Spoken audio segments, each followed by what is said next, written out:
E o ministro das Relações Exteriores, o Mauro Vieira, afirmou à CNN que os atos criminosos que ocorreram em Brasília tiveram enorme repercussão internacional.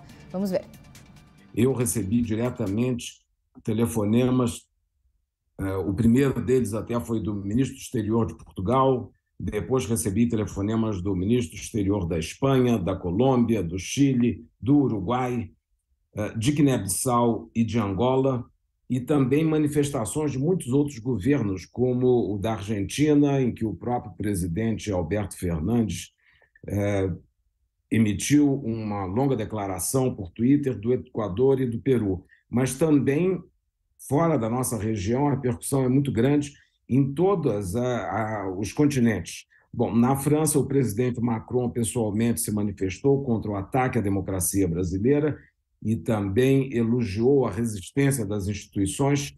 E nos Estados Unidos, o secretário de Estado americano criticou fortemente, numa nota, justamente os atos de violência com vistas a desestabilizar a democracia brasileira. Um grupo de países na OEA lançou um pedido de uma reunião extraordinária do Conselho de Representantes Permanentes da OEA para que possam, em conjunto, expressar apoio ao governo brasileiro e o rechaço, a repulsa absoluta aos atos de violência que vimos na tarde de hoje. O presidente americano Joe Biden, ele condenou o ataque à democracia brasileira. Vamos ver o post, então, que ele fez nas redes sociais. Ele que publicou no Twitter, declarando que as instituições democráticas do país têm todo o apoio dos Estados Unidos e que a vontade do povo brasileiro não deve ser subestimada. E encerrou ali a publicação dizendo que vai continuar trabalhando com o presidente Lula. E aí, mais cedo, o líder americano já chamou a situação no Brasil de ultrajante depois que apoiadores do ex-presidente Bolsonaro invadiram o Congresso, o STF e também o Planalto. 2 anos depois, né, a gente lembra daquele ataque ao Capitólio nos Estados Unidos, quase na mesma data. Isso aconteceu lá no dia 6 de janeiro, aqui no dia 8 de janeiro, exatamente 2 anos depois. E aí não foi só o presidente americano que condenou a invasão aos 3 poderes em Brasília. A gente vai ver agora também outras reações internacionais. O secretário-geral da ONU, Antônio Guterres, ele também condenou o ataque às instituições democráticas brasileiras. E aí nesse post que você está vendo, ele disse ainda que o Brasil é um gigante democrático e que está confiante de que a vontade do povo e as instituições serão respeitadas. Bom, o primeiro-ministro da Espanha expressou também apoio ao presidente Lula e às instituições eleitas de forma livre e democráticas pelo povo brasileiro. Ele também condenou o ataque ao Congresso brasileiro, fez um apelo ali para o retorno imediato da normalidade democrática. Seguimos nas repercussões internacionais. O presidente francês Emmanuel Macron, olha só, disse que a vontade do povo brasileiro, aí no Twitter, e as instituições democráticas devem ser respeitadas. E que o presidente Lula pode contar com o apoio incondicional da França. E tem mais, Reino Unido. A embaixadora do Reino Unido no Brasil disse que condena as cenas violentas de ataque a instituições em Brasília. Ela também reafirmou a confiança na força da democracia brasileira e no bom funcionamento no processo democrático. E agora a gente vai ver também como o ataque aos prédios das instituições brasileiras repercute lá fora e não só pelos líderes, também nos jornais. O americano The New York Times disse que esse é o resultado violento dos ataques de Bolsonaro e seus apoiadores ao sistema eleitoral brasileiro. Você vê aí traduzido, olha só. E aí tem também o argentino Clarín, chamou de explosão de fúria do grupo que defende teses golpistas. E ele também disse ali que a invasão dos prédios oficiais tem sido comparada com o ataque ao Capitólio nos Estados Unidos, que acaba de completar, como a gente estava falando, né, 2 anos.